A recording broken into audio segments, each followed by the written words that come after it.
Hi friends, Ayyanar துணை சீரியலில் இன்றைக்கி சனிக்கிழமைக்கான எபிசோடை பார்க்கலாம். ப்ளீஸ் லைக் பண்ணுங்கள். புதுசாக பார்க்குறவங்களா இருந்தால் சப்ஸ்கிரைப் பண்ணுங்கள். வாங்க வீடியோக்குள்ளே போகலாம். நேத்திக்கு எபிசோடு எதில் முடிச்சிருப்பாங்கன்னு பார்த்தீங்கன்னா, சேரன் நிலாக்கு கல்யாணம் ஆனதை பற்றி பேசிக்கிட்டு இருக்கும்பொழுது அப்படியே எபிசோடு முடிப்பாங்க இல்லையா, அதே கண்டினியூ இன்றைக்கும் பண்ணுறாங்க. சேரனும் ராகவும் பேசிகிட்டு இருக்கிறாங்க. நிலாக்கு கல்யாணம் எப்படி நடந்தது, எந்த மாதிரி நடந்தது அப்படின்றது கிளியராகவே எக்ஸ்பிளைன் பண்ணிட்டு இருக்கிறாரு சேரன் ராகவுக்கு. உடனே சேரன் என்ன சொல்கிறாருன்னா, கண்டிப்பாக அவங்க ரெண்டு பேரும் ஒன்று சேருவாங்க. சோழனும் நல்ல பையன், நிலாவும் நல்ல பொண்ணு. எங்கள் வீட்டுக்கு கிடைச்ச ஒரு நல்ல பொண்ணை நாங்கள் மிஸ் பண்ண விடுவோமா சார்? கண்டிப்பாக அவங்க ரெண்டு பேரும் சேர்ந்து வாழ்வாங்க சார். உங்களுக்கும் அந்த நம்பிக்கை இருக்குங்களா அப்படின்ற மாதிரி சேரன் கேட்டதுக்கு ராகவ் வேண்டா வெறுப்பாக சிரிச்சிட்டு அப்படியே அமைதியாகவே இருந்தார். எதுவுமே பேசவே இல்லை. அடுத்தது பார்த்திங்கன்னா, வானதி வீடு தான் காமிக்கிறாங்க. வானதி அப்பாவும் அம்மாவும் பேசிக்கிற மாதிரி காமிக்கிறாங்க. அந்த பாண்டியன் பற்றி உனக்கு என்ன தெரியுமா அப்படின்ற மாதிரி கேட்டதுக்கு, எந்த பாண்டியன் அப்படின்ற மாதிரி வானதியுடைய அம்மா கேட்குறாங்க. இல்லை, நேத்திக்கு அந்த பையன் மெக்கானிக் ஷாப்பில் இருப்பானே, அந்த பையன் வீட்டுக்கு நம்ம வானதி விட்டுட்டு போனானே, அவனை பற்றி தான் நான் யோசிச்சுட்டு இருக்கிறேன் அப்படின்ற மாதிரி சொன்னாங்க. அந்த பையனை பற்றி யோசிக்கிறதுக்கு என்ன இருக்குது அப்படின்ற மாதிரி இவங்க அம்மா கேட்பாங்க. இல்லை, அந்த பையன் நம்ம பொண்ணை விட அந்த பையன் ரொம்ப பொறுப்பாகவே இருக்கிறான். எதை வச்சு அவன் பொறுப்பாக இருக்கிறான்னு சொல்கிற நீ அப்படின்ற மாதிரி இவங்க அம்மா கேட்டதுக்கு, நம்ம பொண்ணு மேலே தான் தப்பு இருந்தது. ஆனால் அவன் ரெண்டு கை கூப்பி நம்மளுக்கு மன்னிப்பு கேட்குறான்னா, அவங்ககிட்ட இருக்கிற ஒரு அக்கறை கூட ஏன் நம்ம பொண்ணுக்கு இல்லை? அவன் நினச்சிருந்தானா நேத்திக்கே அவங்க வீட்டுக்கு கூட்டின்னு போயிருந்தானா இன்றைக்கி நம்மளால் நிம்மதியாகவே சாப்பிட்ருக்கவே முடியாது. ஏன்னா அவன் அந்த மாதிரிலாம் எதுவுமே பண்ணாத நேராக நம்ம வீட்டுக்கு கொண்டு விட்டுட்டு நம்மக்கிட்ட சாரின்னு கேட்டுட்டு, வானதி மேலே தான் தப்பு, அவள் உங்ககிட்ட சொல்லியிருக்கணும், நானும் சொன்னேன், ஆனால் அவள் சொல்லாத விட்டது தப்பு தான். அட்லீஸ்ட் நானாவது உங்ககிட்ட ஃபோன் பண்ணி சொல்லியிருக்கணும் அப்படின்ற மாதிரி பாண்டியன் அவ்வளோ பொறுப்பாக அவ்வளோ ஒரு நல்ல பையனாக பேசிட்டு போனதை ரொம்பவே நல்ல விஷயம் இது அப்படின்ற மாதிரி இவங்க ரெண்டு பேரும் பேசிகிட்டு இருக்கிறத வானதி ஒட்டு கேட்டுருக்குறாங்க. உடனே டோர் க்ளோஸ் பண்ணிவிட்டு, மாப்பிள்ளையை பற்றி இவ்வளோ பெருமையாக பேசிக்கிறாங்களேன்னு சொல்லிட்டு உள்ளே ஒரு குத்தாட்ட டான்ஸ் போட்டுட்டு அதுக்கப்புறம் வெளியில் வரான். உடனே சோழனுடைய கார் கம்பெனி தான் காமிக்கிறாங்க. அங்கே முதலாளி சோழன்கிட்ட பேசின்னு இருக்கிறாங்க. சோழன் ரொம்ப குழப்பத்தில் இங்கேயும் அங்கேயும் நடந்துட்டுருக்கிறாரு. டே, என்னடா உனக்கு பிரச்சனை? ஏன்டா வேலையும் பார்க்க மாட்டேங்கிற? எதுக்கிட்ட இங்கேயும் அங்கேயும் நடந்துட்டுருக்கிற? எந்த பிரச்சனையாக இருந்தாலும் என்கிட்ட சொல்லாண்டா அப்படின்ற மாதிரி சோழனுடைய முதலாளி கேட்குறாரு.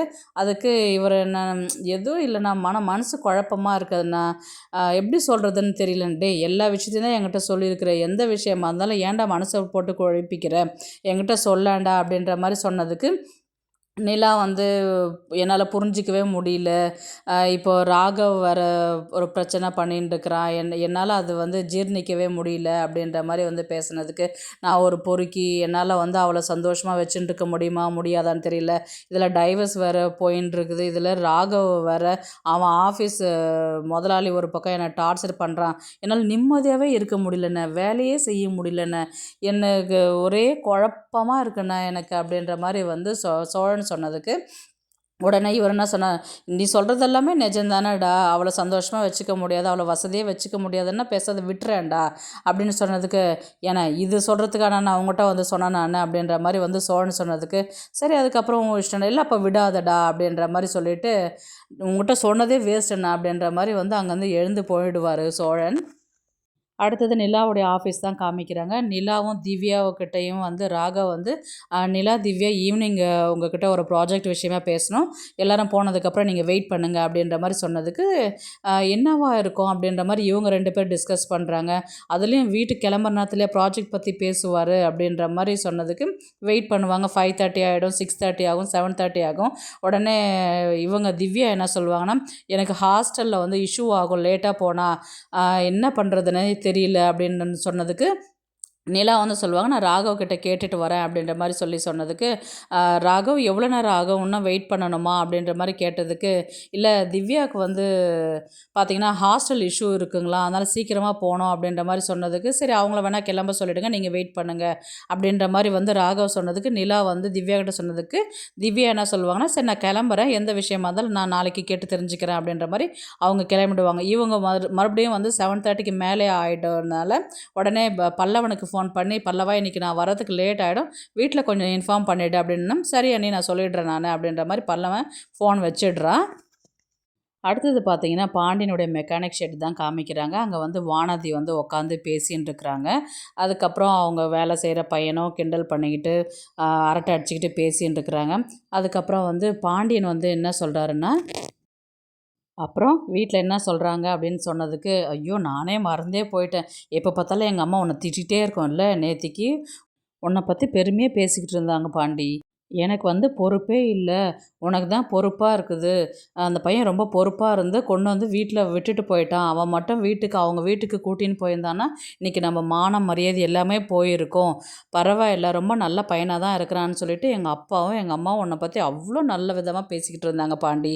உடனே பாண்டியன் வந்து, அது என்னவோ உண்மதான." உடனே வானதியும், "ஆமா, ஆமா. அது என்னவோ உண்மதான், உண்மதான்."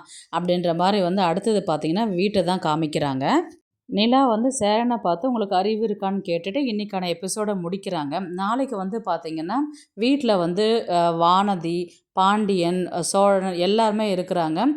இவரு சேரன் வெயிட் பண்ணிட்டு இருந்துட்டு, நிலா உள்ள வரத பார்த்துட்டு, "வாப்பா, வாப்பா லேட் ஆயிடுச்சா இன்னைக்கு? ரொம்ப வேலையா உனக்கு?" அப்படின்ற மாரி வந்து கேட்டதுக்கு, நிலா வந்து சேரன பார்த்து, "உங்களுக்கு கொஞ்சமாவது அறிவு இருக்கா?" அப்படின்ற மாரி கேட்பாங்க. எல்லாருமே சடனா அப்படியே ஷாக் ஆயி பார்ப்பாங்க. இன்க்ளூடிங் வானதியும் பார்ப்பாங்க.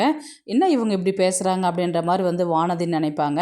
உடனே சேரன், "என்னாச்சுப்பா? ஏதாவது பிரச்சனையா?" அப்படின்ற மாரி வந்து கேட்டதுக்கு, "அப்படியே பிரச்சனையா இருந்தாலும் இந்த மாரியா கேட்கறது?" அப்படின்ற மாரி வந்து சோழன் வந்து கேட்குறாரு. அறிவு இருக்கான்னு கேட்டது தான் உங்களுக்கு பிரச்சனையான்னா, இவரு வந்து எனக்கு ஆஃபீஸில பெரிய ஒரு வேலை பார்த்துட்டு வந்திருக்கிறாரு. அது என்னன்னு உங்களுக்கு தெரியுமா? அப்படின்ற மாரி வந்து நிலா வந்து ஸ்டார்ட் பண்றாங்க. என்ன ஆஃபீஸு? என்னண்ணா ஏதாவது பிரச்சனையா? அப்படின்ற மாரி வந்து சோழன் வந்து சேரன பார்த்து கேட்குறாரு. "தெரியலடா எனக்கு. என்னப்பா ஏதாவது பிரச்சனையா? என்னால ஏதாவது உனக்கு பிரச்சனையா?" அப்படின்ற மாரி வந்து சேரன் வந்து எதுவுமே தெரியாத மாரியே கேட்குறாரு. "என்னங்கண்ணா எதுவுமே தெரியாத மாரியே கேட்குறீங்க?" அப்படின்ற மாரி கேட்ட உடனே, "நீங்க ராகவ பார்த்தீங்களா இன்னைக்கு?" அப்படின்ற மாரி வந்து நிலா வந்து கேட்குறாங்க. "ஆமாம்ப்பா, சைட் விஷயமா வந்து என்ன கூப்பிட்டுருந்தாங்க. நான் பேசுறதுக்கு போயிருந்தேன் நானு. அப்புறம் தான் தெரியும் உங்க ஆஃபீஸுடைய மேனேஜர் தான் அங்க இருந்தாருன்றது அப்புறம் தெரிஞ்சு அதுக்கப்புறம் பேசிக்கிட்டு இருந்தோம். ஆல்ரெடி அவரு நம்ம வீட்டுக்கு கூட வந்தாரு இல்லப்பா" அப்படின்னு. "ஐயோ! அதெல்லாம் எனக்கு தெரியும்ண்ணே. அவரு உங்ககிட்ட கேட்டாரு. நீங்க என்ன அவர்கிட்ட பேசுனீங்க?" அப்படின்ற மாரி வந்து நிலா வந்து கேட்பாங்க. இல்லப்பா, இந்த வேலை விஷயம் பத்தி தான் பேசிக்கிட்டு இருந்தோம். அப்புறமேட்டு வந்து பார்த்தோன்னா, உனக்கும் சோழனுக்கும் வந்து கல்யாணம் ஆன விஷயத்த பத்தி கேட்டாருப்பா." இந்த விஷயத்த சொன்ன அடுத்த செகண்ட் வந்து சோழன் வந்து சேரனை பார்ப்பாரு. அப்படியே அமைதியாவே நிப்பாரு. "இதில என்னப்பா இருக்குது? உங்களுக்கு கல்யாணம் ஆனது அ பத்தி நான் சொன்னேன். கல்யாணம் ஆனது மட்டுமா நீங்க சொன்னீங்க அவருக்கிட்ட?" அப்படின்ற மாரி கேட்டதுக்கு, இல்லப்பா, நடந்த விஷயத்த அத்தனையுமே சொன்னேன். இப்ப நீங்க டைவர்ஸ் கூட அப்ளை பண்ணியிருக்கிறீங்க இல்லையா? அதையும் நான் சொன்னேன்னு" சொல்லிட்டு சொன்னதுக்கு, உடனே சோழன் வந்து சொல்றாரு, "ஏன்னா உனக்கு அறிவே இல்லையாண்ணா? ஏன்னா இதெல்லாம் போய் நீ அவர்கிட்ட சொல்லின்னு உக்காந்துட்டுருக்குற? ஏன்னா என்னை வீட்ல தான் என்னை யாருமே மதிக்க மாட்டேங்கிறீங்கன்னா, என் மானத்த வந்து அவங்க ஆஃபீஸ் முதலாளி கிட்ட வரலையும் போய் உன்ன சொல்ல சொல்லி சொன்னாங்களா?" அப்படின்ற மாரி வந்து சோழன் வந்து சேரன பார்த்து கேட்பாரு. "இல்லடா சோழன், வீட்ல நடக்கிற விஷயத்த அவர் நம்ம வீட்டுக்கு வந்திருக்கிறாரு. அந்த ஒரு நல்ல விஷயத்துல பார்க்கறதுக்கு நல்லா இருந்தாரு. நல்ல விதமா பேசினாருடா. அதனால தான்டா சொன்னேன் நானு. அப்பயும் நீங்க 2 பேரும் நல்லா சந்தோஷமா வாழ்வீங்க. அவங்க 2 பேர் பிரியாம ஒண்ணா இருக்கணும் அப்படின்றது தான்டா நான் லாஸ்ட்டா அவர்கிட்ட சொன்னேன். அவரும் அத தான்டா விரும்பினாரு. 2 பேரும் ஒண்ணா இருக்கட்டும். எனக்கும் அதில சந்தோஷம் அப்படின்ற மாரி தான்டா அவரும் சொன்னாரு." அப்படின்ற மாரி சொன்னதுக்கு, "அப்படி சொன்னா கூட தான் ஏன்னா நீ வீட்டு விஷயத்த ஏன்னா போய் அவர்கிட்ட சொல்ற நீ?" அப்படின்ற மாரி சோழன் வந்து சேரன பார்த்து கேட்ட உடனே நிலா வந்து சொல்றேன், "நல்லா கேளுங்க. இப்போ அவன் ராகவ் என்ன தெரியுமா சொல்லியிருக்கிறாரு உங்களுக்கு தெரியுமா?" அப்படின்ற மாரி கேட்டதுக்கு, "என்னப்பா ஏதாவது திட்டினாரா? இல்ல இத பத்தி எதனா பேசினாரா?" அப்படின்ற மாரி வந்து சேரன் கேட்டதுக்கு, ராகவ் வந்து என்ன லவ் பண்றாராம். போதுமா இப்போ உங்களுக்கு? நீங்க சொன்ன விஷயத்தினால அவரு என்கிட்ட ப்ரப்போஸ் பண்றாரு. உங்களுக்கு தான் டைவர்ஸ் ஆகப்போதே. சேரன் எல்லாத்தையுமே என்கிட்ட சொல்லிட்டாரு. இப்போ நீங்க டைவர்ஸ் பண்ணிட்டு வந்தா, அது எனக்கு சாதகமா நான் எடுத்துக்கினேன். இதனால உங்கள வந்து நான் நெறைய இனி லவ் பண்ணலாம். எந்த ஒரு டிஸ்டர்பன்ஸ் இல்ல அப்படின்ற மாரி அவரு சொல்லி என்ன ஒரு வகையான டார்ச்சர் பண்றாரு. இப்போ உங்களுக்கு எல்லாருக்குமே சந்தோஷமா அப்படின்னும்போது வந்து பார்த்தீங்கன்னா, வானதி, பாண்டியன், பல்லவன் எல்லாருமே ஒரு ஷாக் ஆயி அப்படியே நிக்கிறாங்க. "என்னது? அவன் வந்து உங்ககிட்ட லவ் ப்ரப்போஸ் பண்ணானா?" அப்படின்ற மாரி வந்து சோழன் மறுபடியும் கேட்பாரு. பல்லவன் வந்து, "என்ன அண்ணி சொல்றீங்க? அண்ணி எனக்கு ஒண்ணுமே புரியலையே. நீங்க இப்படியா வந்து ராகவ் உங்ககிட்ட கேட்டாரு? அவரு உங்ககிட்ட லவ் ப்ரப்போஸ் பண்ணாரா?" அப்படின்ற மாரி ஒரு ஷாக்கிங்கில சாட்டர்டேக்கான எபிசோட் வந்து முடிப்பாங்க.